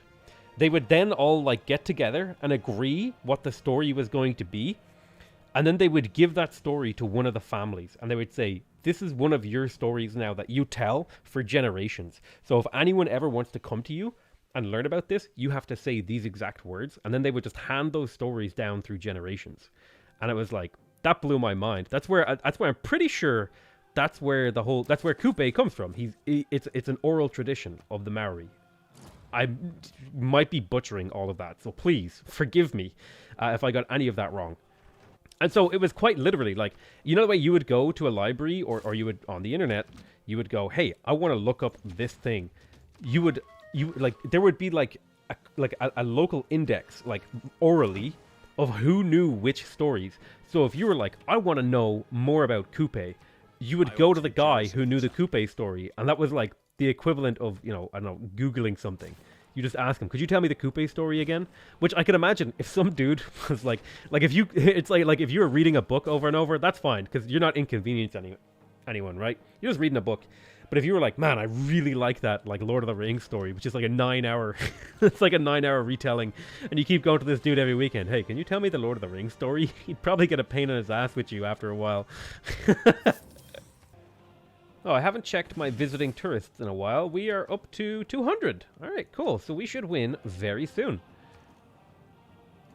Far sooner than I'm ever going to really be able to realistically use my poor little things. I'm actually kind of dubious. Yeah, I think this actually might be less good to remove these seaside resorts, but it's still worth it to put this city park in. All right, casual 1,500 tourism per turn. We're on 200 tourists. Let's have a look and see what the number says next turn. I imagine he'll go up by 1 or 2. Ah, my beloved. So he actually, as far as I can tell, I went up 9 and he went up 0, which is odd considering we're at war and he does have really good culture. Oh well, I'm not complaining. I got a whole bunch of stuff. Apparently I'll win in 8 turns. Can we have peace? No, 1 more turn. Okay, got it. Right, now that we have cultural hegemony, we can plug that card in, and I think it's timely fine. Finally time. It's timely fine for the builder card to go away. And we'll plug in Hallyu. I'm going to keep the economic union card in. I wish there was another economic card like that you could plug in here. That would be really, really good. Yeah, but economic union, wherever it is. Oh God, what have I done? There it is.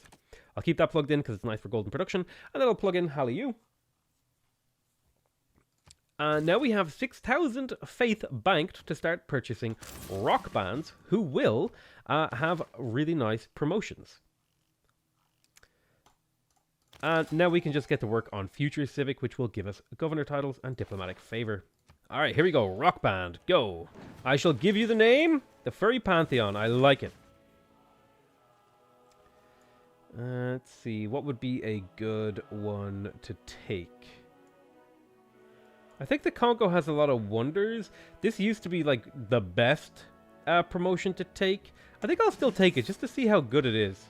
Yeah, he's got plenty of wonders. We'll be able to get some mileage out of these guys if they survive. Another little water park or city park right here. Look at that. That's beautiful. Oh, apparently it's telling me I'll win in 47 turns now. Somehow I don't think that is accurate. Somehow I feel that... Oh, there's Bolshoi Theatre. Beautiful. Nice. And Venture Politics. And Global Warming Mitigation. I got 2 free civics from building Bolshoi. Very nice. Very nice. We're up to 7 turns from a win. Excellent. I think that is a little bit more believable.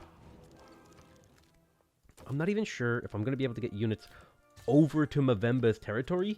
Like these rock bands. I don't think I can get there in time. Like, this is too far away. This is just too far. I mean, they are really fast. Oh, God, what is happening? My mouse is, like, stuck. Stop. Okay, we fixed it. Oh, shoot. I'm supposed to be planting trees. And I'm about to win, and I haven't planted enough trees. Builder. Purchase. Where can I build more trees? More trees. More trees. Okay, there's a few tree spots in here. All right, more trees. I could have settled down here. I could purchase a settler and settle in and around here, drop down some more trees. There's a tree spot right there. Get it. Oh, I could settle here. Put some more trees. Quick. Another settler. I completely forgot I was having so much fun just playing that I completely forgot there was a point to this, which is to plant trees. Oh, there's room for trees over here. Go ahead and get... I can put in another couple of trees right there. Yeah, okay. I can't find out how many trees I planted, probably without reloading the game, but let's grab Suzerainty of Brussels. Oh, we're the same. Rock Band, your promotion will be... we'll take... Glamrock, there we go. And you shall be a real kitten. I really love the name randomizer that they put into the game. Alright, let's start doing some carbon recapture. I may as well. If I'm going to be looking for a... you know, trying to keep the CO2 levels down. In fact, I'm pretty sure I can go negative on CO2, which is kind of an interesting idea. Wait, no, don't build a factory. I don't want any CO2. Out. No factory. Build these things. Delete that footage. Don't show them my mistakes. All right. Now, I won't plant woods where it doesn't make sense, right? This is obviously seaside resort territory, right? We can all agree upon that. It's got to make sense for the gameplay. Like, there's some over here. There's some here. Maybe it would be good to buy another builder here to get that done quick enough. The first rock bands arrive at the borders of the Congo. We're going to do the Golden Gate Bridge first, I think, with Furry Pantheon. Why did it have to be Furry Pantheon? My goodness. Clearly, some of the developers at Civilization 6 are social justice warriors and also furries. Probably said unironically by somebody at some point. I guarantee it. I know it's happened. I've seen it. I want to put woods here, but I'll put a seaside resort. All right, listen. We can pay for the reforestation with holidays, okay? Holiday taxes, all right? If you're flying, you know what? For every international flight you take, you should have to plant like trees equivalent to the weight of the aircraft or something. I don't know. There's a lot of goddamn CO2 emitted by airplanes. The least you can do is plant a few trees like as a remittance for it or whatever. Remittance? Recompense? Words beginning with R. I know one of the words but beginning with R works there. I just don't know which one it is. Alright, time for our rock band. First rock band. Woo! Yeah, let's go. Rock concert. 1,000 tourism. 37% chance that they die. Whew. I mean, with Firaxis math, it always feels like a 90% chance that they die. Furry Pantheon. How was Furry Pantheon received? Come on, Furry Pantheon. I really hope there's code in the game that makes Furry Pantheon, like, perform better than, like, usual. All right, 2,500 tourism. That's really damn good, actually. I'm really happy with that. All right, first Theater Square performance. Now, these guys have a 26% chance of failing. Let's have a look. Ah! Come on! You were the chosen one. Don't make Furry Pantheon be the star of the show. Nobody wants that. Oh, some people want that, but we don't want those people to want that. All right, let's have a look. Rock band. You are now... All right, you've got to make up. You're glam rock. You are the 1, 2, 3, 4, 5, 6. You are the speedy event. Describes my... Oh, okay, I'm not going to make a sex life joke, all right? That one's just trite. Come on. All right, city settled. Free builder. Start shopping. We gotta get woods down here. All right, purchase builder. We gotta kill this thing too. More woods. I'm still sick, by the way. If you're wondering why there's been so few videos, it's because I'm literally coughing my lungs up every day. More woods. That's a 50 DKP minus if you don't get enough woods. Create the battleship. Delete the battleship because it uses coal as fuel and we don't want to emit any emissions. Hey, look! Hua uncovered the newspaper in Umbumbi. They published about the furry time. Wait, hold on. I gotta find this. Where is it? Your spy, Huia. Fuck, I don't know how to say that. Uncovered news. The newspaper in Buenos Aires published a review entitled Creative Differences about the concert played by Real Kitten. The newspaper in Mabumbi published a review entitled Rising Stars about the concert played by Furry Pantheon. That's fantastic. I love the depth that the developers have put into some of the mechanics in the game. Like, even if it's just a little bit of flavor here and there. It's great. Okay. Furry Pantheon was not to be. They turned out to be aging rockers. All right, Audio Lizard. You're up next. Show us what you got. All right, you... Creative differences. All right, unit lost. Nice. This is what it feels like. It's supposed to be a 25% chance. It feels like a 90% chance. Extreme surprise. Confirm name. How close are we to winning? Is like anything I'm doing here mattering? Yeah, I guess we're winning like next turn. Do I just shift enter and see what happens? Hey, there it is. And we won. Beautiful. So let's find out how many trees we planted. All right. That looks like I managed to get down 126 trees. Although I can pop down another one. See, I can pop down a few more before I actually get the windscreen. I'm not going to be able to get any in here, sadly, unless I, like, chop and then delete this builder. Excuse me, I want to delete the builder and then place a woods That's another one. All right. Put another woods in here. If I buy this woods tile and this woods tile, they count. These count. I'm basically playing the game to cost myself money at this point. I want you guys to appreciate that. And there it is. I think $135. I'll round that up to 150 because I could probably cram a few more forests in here. That's 150 forests that we won the game with, which will be, providing I figure out which place I'm supposed to donate and all that sort of stuff, which will be my donation to the cause of the team trees. I don't make that much money, and it's a pretty modest donation for a YouTuber, but I'm not like a superstar, all right? I think that's a pretty reasonable donation to make. You know, if I was a much more successful YouTuber, I would definitely give more. And I don't expect anyone watching to give more or less than me. Just, you know, cancel your Patreon for a month and put, you know, $5 towards this or whatever it is. So that's what I recommend we do. It would be really cool if we could hit the 20 million goal that everyone is going to. There'll be links down to other videos, and I'm sure you'll find a whole bunch of Team Tree stuff all over the internet tomorrow. Well, today. I said tomorrow because I'm recording this last little bit the day before. But that's it. I'm really glad. I actually, you know what? A couple of things went along here. I feel really good because this was like a really, really fun game playing as the Maori, kind of in isolation. It's a bit of a weird game, and it went incredibly well. And I had a lot of fun because it was kind of for a good cause, right? I'm planting trees in Civilization because we're trying to plant trees in real life. That's a pretty cool... It's a cool little bit of flavor there. I'm enjoying that. And also, you know, I don't know if you call it charity or just a cause. I think this is more of a cause than a charity, and I'm really glad that we, that we're trying this. I don't know how far we're going to get. Huge shout out to the Mr. Beast and that other guy whose name I've completely forgotten at this point. But I know some of the bigger YouTubers set this up, and it's really cool to be able to take part. It's pretty much a free reign for anyone to take part. But that's it from me. I love you all very much, and I'll see you next time. Plant some goddamn trees. Bye-bye.